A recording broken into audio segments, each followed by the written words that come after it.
जय गुरु जी। संगत जी गुरु जी के डिवाइन कॉल सत्संग प्लेटफॉर्म में आप सभी गुरु परिवार का हार्दिक स्वागत है। शुक्राना गुरु जी महाराज का कि उन्होंने ये सेवा मुझे दी कि मैं आप सभी गुरु परिवार के समीप आके गुरु जी के कल्याण महिमा अनुभव का वर्णन कर पा रही हूँ। अनंतम शुक्राना मेरे गुरु जी महाराज का। संगत जी, आज का जो सत्संग मैं आपके साथ शेयर कर रही हूँ वो चंचल आंटी का सत्संग है। ये बहुत प्यारा और ब्लेसिंगफुल सत्संग है। तो मेरी विनती है सभी गुरु परिवार से कि आप सत्संग को बड़ी श्रद्धा भाव से सुनिएगा, अंत तक सुनिएगा और ध्यान से सुनिएगा। संगत जी, सत्संग का मतलब होता है सत्य का संग, और सत्संग की प्राप्ति जब ही होती है जब गुरु कृपा होती है। तो हम सभी बड़े भाग्यशाली हैं कि हम पे गुरु कृपा हुई और हमें सत्संग सुनने का, शेयर करने का सौभाग्य प्राप्त हुआ। साथ संगत जी, आज सभी गुरु परिवार को गणेश चतुर्दशी की हार्दिक शुभकामनाएं। और जैसे गणपति पापा से हम सभी मिलकर अरदास करते हैं कि सबके घर में सुख शांति समृद्धि वैभव आए, उसी प्रकार आज हम सभी मिलकर अरदास करेंगे कि परमात्मा हे गणपति पापा, हर साल आप सबके जीवन में ऐसे ही खुशियाँ, वैभव, लक्ष्मी, सुख समृद्धि सब कुछ लेकर आओ और सबकी मनोकामनाएं पूरी करो। संगत जी, कहते हैं ना कि जिसके घर में गणपति पापा विराजमान होते हैं उसके आधे से ज़्यादा संकट, परेशानियां, दुख दर्द गणपति पापा हर लेते हैं। तो मैं आप सभी से यही प्रार्थना करूंगी सत्संग के माध्यम से, गणेश चतुर्दशी वाले दिन गणपति पापा को अपने घर में ज़रूर विराजमान करें और शुक्राना करें। और संगत जी, अगर आप भी अपने अनुभव सत्संग शेयर करना चाहते हैं तो हिंदी में साफ राइटिंग में आप अपना सत्संग लिखकर हमारी जीमेल आईडी पर सेंड कर सकते हैं, ताकि आपके द्वारा सुनाए गए सत्संग से जो भी गुरु जी महाराज की नई जुड़ने वाली संगत होगी उन्हें गुरु जी के कल्याण महिमा अनुभव के बारे में ज़्यादा से ज़्यादा पता चलेगा। सत्संग आपको पसंद आए तो आप इसको लाइक कीजिए, चैनल को सब्सक्राइब कीजिए, वीडियो को ज़्यादा से ज़्यादा संगत में शेयर कीजिएगा और बेल आइकन दबाना बिल्कुल नहीं भूलिएगा। जब भी कोई लेटेस्ट सत्संग आएगा उसका नोटिफिकेशन आपके पास आएगा। तो चलिए संगत जी, चलते हैं आंटी के सत्संग की ओर। सत्संग शुरू करने से पहले करते हैं गुरु जी का मंत्र जाप। ओम नमः शिवाय, शिव जी सदा सहाय। ओम नमः शिवाय, गुरु जी सदा सहाय। जय गुरु जी। संगत जी, सबसे पहले गुरु जी महाराज के चरणों में कोटि कोटि नमन। सारी संगत जी को जय गुरु जी। संगत जी, सभी को गणेश चतुर्दशी की हार्दिक शुभकामनाएं। और ये मौका मुझे मिला सत्संग शेयर करने का, उसके लिए गुरु जी का अनंतम शुक्राना करती हूँ। और आज का जो सत्संग मैं आपके साथ शेयर कर रही हूँ वो अपने एक फ्रेंड का शेयर कर रही हूँ कि कैसे गुरुजी ने उसके जीवन में खुशहाली भरी, कैसे उसकी सारी समस्याएं दूर करी। तो संगत जी, सत्संग शेयर करते हुए कोई भूल चूक हो तो क्षमा कीजिएगा। और मंत्र जाप से अपने सत्संग की शुरुआत करूँगी। ओम नमः शिवाय, शिव जी सदा सहाय। ओम नमः शिवाय, गुरु जी सदा सहाय। संगत जी, मैं तो गुरुजी महाराज से 2014 में जुड़ी हूँ और जो मेरी फ्रेंड है वो गुरुजी महाराज से 2016 में जुड़ी है। संगत जी, मैंने उसको बहुत बार गुरुजी के पास चलने को कहा और अक्सर वो मुझे मना कर दिया करती थी। उस टाइम पे संगत जी मेरी शादी हो चुकी थी, लेकिन मेरी फ्रेंड की शादी नहीं हुई थी। मेरी 2013 में शादी हुई थी और 2014 में गुरुजी ने मुझे अपनी शरण में लिया था।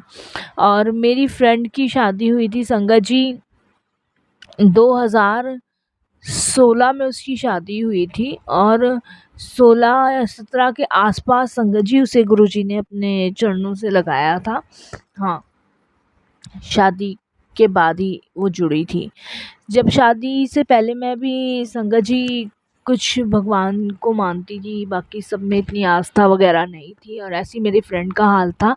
लेकिन जब मैं अपने लॉस को देखती थी कि वो गुरुजी की बहुत पूजा पाठ करते हैं और गुरुजी के बारे में मेरे लॉस, मेरे हस्बैंड मुझे बताया करते थे, तब मैं गुरुजी महाराज से जुड़ी थी। और वहाँ पे संगत जी 1-2 बार दर्शन के लिए भी गई थी।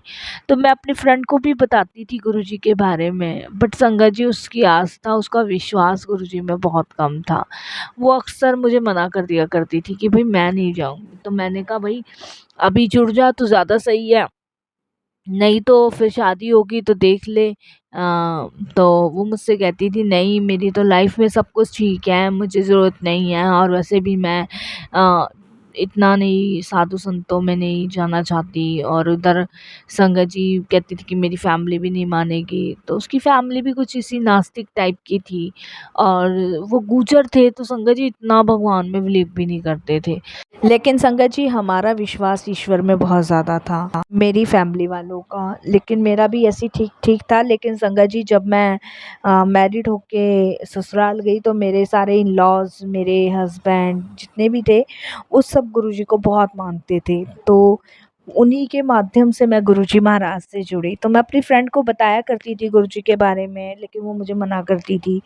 तो संगत जी 2016 में 22 फरवरी को उसकी शादी हुई, और मैं, मेरे हस्बैंड, सब कोई संगत जी उसकी शादी में गए थे। और क्योंकि वो मेरी बेस्ट और बचपन की फ्रेंड थी, तो संगत जी मैं उसे बहुत मानती थी, वो मुझे बहुत मानती थी। संगत जी शादी बहुत धूमधाम से हुई, बहुत ज़्यादा धूमधाम से हुई। लेकिन उसकी ज़िंदगी में इतना बड़ा तूफ़ान आने वाला था, ये हम में से किसी ने नहीं सोचा था। संगत जी उसकी शादी एक ऐसे परिवार में हुई, गुर्जर फैमिली में ही हुई, जिसमें संगत जी जो सास ससुर थे और जो हस्बैंड थे, वो शुरुआत में ही ठीक थे। लेकिन उन्होंने मेरी फ्रेंड का इतना बुरा हाल, इतना बुरा हशर कर दिया था कि संगत जी उसकी शक्ल देखने से भी हम लोगों को डर लगता था। संगत जी मैं जब भी उसे फ़ोन करती थी उसकी शादी के बाद, तो वो मुझे अक्सर यही कहती थी कि वो खुश है, बहुत खुश है। तो हमें भी लगता था कि भई खुश है। लेकिन संगत जी वो कभी ना वीडियो कॉल पे नहीं आती थी, वो सिर्फ़ फ़ोन पे बात करती थी। मैं उसको अक्सर वीडियो कॉल करती थी, वो मेरा वीडियो कॉल काट देती थी, लेकिन कभी भी बताती नहीं थी कि वो इतने बड़े दुःख को झेल रही है। संगत जी मायके में भी उसने अब कभी किसी को कुछ नहीं बताया। और संगत जी बस उसका क्या था, जब भी मैं उसको मैसेज वगैरह किया करती थी, तो वो संगत जी सिर्फ 11 या 12 के बीच में मुझसे बात किया करती थी दिन में। उसके बाद संगत जी उसका कोई मैसेज, कोई फ़ोन नहीं आता था, जबकि पूरी पूरी रात वो मेरे से शादी से पहले फ़ोन पे लगी रहती थी, और दिन में भी इतनी बार चैट करती थी। लेकिन शादी के बाद संगत जी ऐसा क्या हो गया, तो मेरे को लगा कि शायद भई अभी नई शादी हुई है, उसके इन-लॉज़, उसके हस्बैंड नहीं पसंद करते हों। तो मैंने कहा ठीक है, और वो भी मैसेज मुझे यही लिखती थी कि मेरी फैमिली में फ़ोन पे ज़्यादा बात करना पसंद नहीं करते। तो मैं समझती थी ठीक है, कोई बात नहीं। तो एक दिन संगत जी मैंने अपनी फ्रेंड पारुल को कहा कि मैं मायके जा रही हूँ, तो तू भी आ जा और वहीं पे मिलेंगे, बहुत एन्जॉय करेंगे। तो उसने संगत जी मना कर दिया कि अभी नहीं आ रहे। तो मैंने कहा यार ऐसा थोड़ी ना होता है, पहले हम इतना मिलते-जुलते थे, अपने हस्बैंड से बात करवा या जीजू से मैं बात कर लेती हूँ। तो संगत जी उसने मुझे मना कर दिया कि तू बात मत करियो। तो मैंने कहा पता नहीं ये ऐसा क्यों बोले, क्योंकि संगत जी ऐसा होता है ना, देखिए जब बेस्ट फ्रेंड हैं, तो बेस्ट फ्रेंड में मतलब ऐसा नहीं होना चाहिए। मेरे हस्बैंड उसको छोटी बहन की तरह मानते थे, पर वो उसका कुछ रिएक्शन सा अलग सा होता जा रहा था। ना वो अपने ससुराल वालों के बारे में बताती थी, ना हस्बैंड के बारे में बताती थी। और मैं गुरुजी से यही प्रे करती थी कि गुरुजी इसके घर में सब ठीक हो, सब कुछ ठीक हो, सब अच्छे से बस ये खुश रहे। मैं गुरुजी से यही प्रे किया करती थी। संगत जी मेरे अपने मायके गई, और ये बात संगत जी शायद जून जुलाई की बात है। जब मैं अपने मायके गई तो संगत जी मेरे मायके से 10 घर छोड़ के ही पारुल का घर है।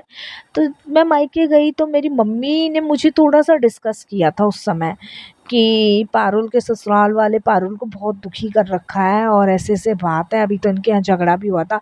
मैंने कहा पारुल के ससुराल वाले, अभी तो मेरी पारुल से बात हुई थी, वो तो बहुत खुश है।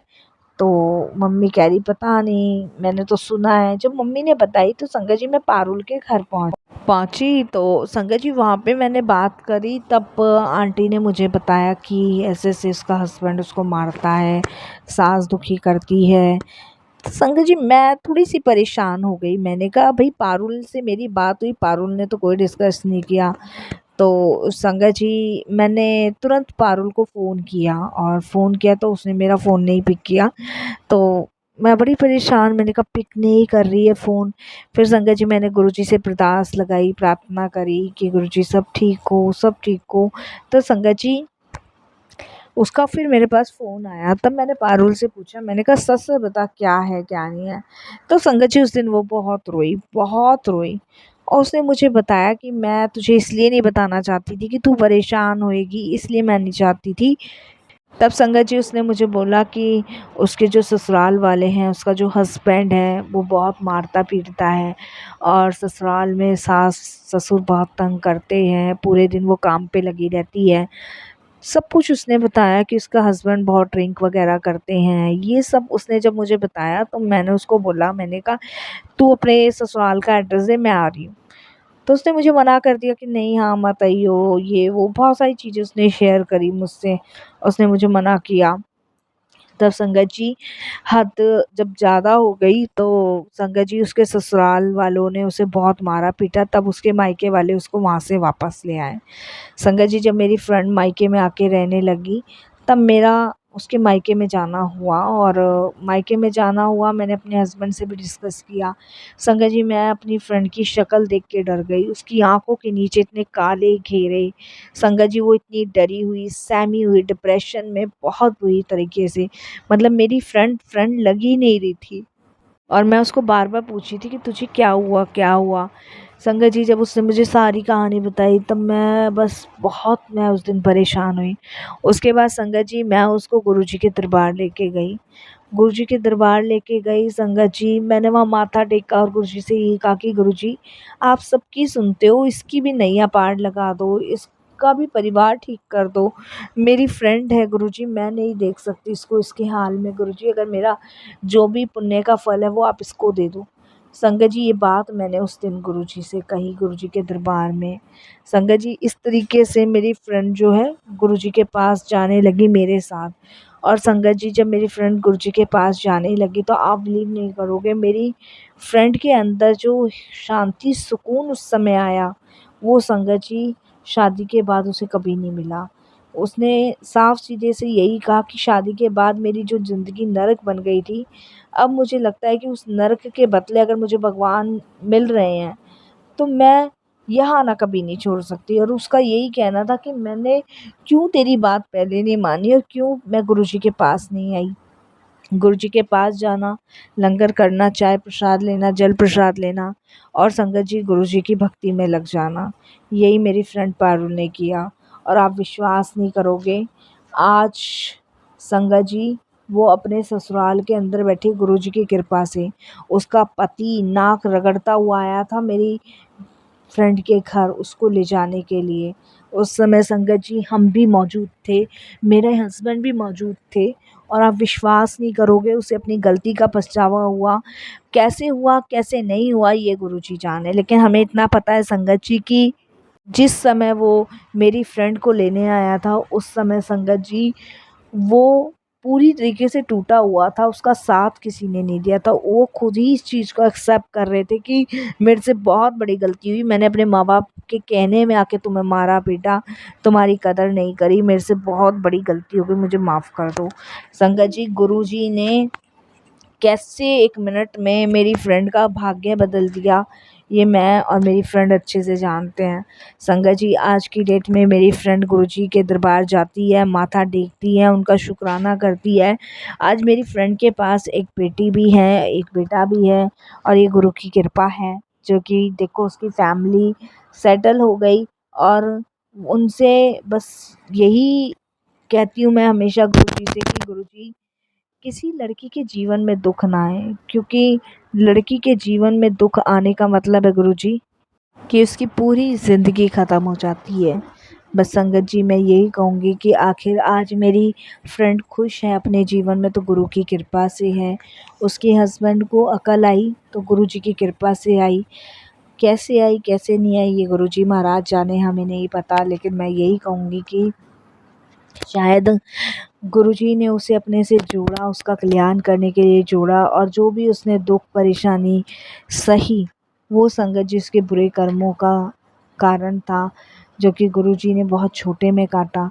संगत जी मेरी फ्रेंड खुश है अपने जीवन में, मेरे लिए इससे बड़ी और कोई चीज़ और कोई दौलत हो ही नहीं सकती। मैं हमेशा गुरुजी से यही कहती थी कि उसे कभी किसी चीज़ की दुख, कमी, परेशानी ना हो। क्योंकि संगत जी हमेशा मैंने उसे अपनी छोटी बहन की तरह ही माना है। संगत जी आज वो अपने जीवन में खुश है, अपने जीवन को आनंदमय तरीके से जी रही है, तो इस सब चीज़ों का श्रेय मैं गुरुजी को देती हूँ। और संगत जी मेरे लिए सबसे बड़ी खुशी की बात यही है कि वो खुश है। संगत जी और उसके हस्बैंड में सुधार जो आया है वो गुरुजी की कृपा से आया है। कभी कभी संगत जी जाने अनजाने में हम कुछ गलतियां कर देते हैं, हमें नहीं पता होता, और जिसका फल भोगने के लिए हमें अगला जन्म लेना पड़ता है। तो संगत जी बस यही समझ लीजिए कि शायद ये माड़े कर्मों की ही वजह से मेरी फ्रेंड ने इतना दुख सहा। अभी संगत जी हम लोग कास्ट अलग अलग हैं, अगर शायद हम एक कास्ट के होते तो एक ही घर में हम लोगों ने सोचा था शादी करेंगे। क्योंकि संगत जी बचपन से ही, जब वो 10 साल की थी मैं 10 साल की थी, तब से हमने पढ़ाई कॉलेज सब एक साथ ही किया। तो एक ऐसा रिश्ता उससे अटूट बन चुका था कि उसका दुख महसूस होता था, उसकी परेशानी महसूस होती थी। और संगत जी जब भी मुझे कुछ हो जाता था तो वो परेशान होती थी। ये प्रेम गुरुजी ने देखा, और शायद इस प्रेम को वजह से ही गुरुजी ने हम दोनों का कल्याण किया। मेरे इन लॉज, मेरे हस्बैंड इतने अच्छे हैं संगत जी की, हमेशा उन्होंने मुझे किसी चीज़ के लिए रोक टोक नहीं करी। उधर पायल के इन लॉज, उसके हस्बैंड इतने बुरे हैं कि उसके आवाज़ करने पे भी उन्हें तकलीफ़ थी। कितना अंतर है ना संगत जी दोनों परिवार में, और दोनों ही परिवार भगवान की कृपा से इस दुनिया में आए। दोनों ही परिवार में अलग अलग किस्म की चीज़ें हैं। एक बहू को बेटी मानता है और दूसरा बेटी को बहू मानता है। संगत जी जो बेटी को बहू मानता है वो कभी परिवार खुशी नहीं रह सकता, और जो बहू को बेटी मानता है उसके यहाँ कभी भी भगवान किसी चीज़ की कमी नहीं रखते हैं। तो बस यही एक मेरा शुक्राना सत्संग था, और इसके लिए मैं गुरु जी का धन्यवाद करती हूँ। यहीं वाणी को विराम देती हूँ गुरु जी के मंत्र जाप से। ओम नमः शिवाय। शिव जी सदा सहाय। ओम नमः शिवाय। गुरु जी सदा सहाय। जय गुरु जी। शुक्राना गुरु जी।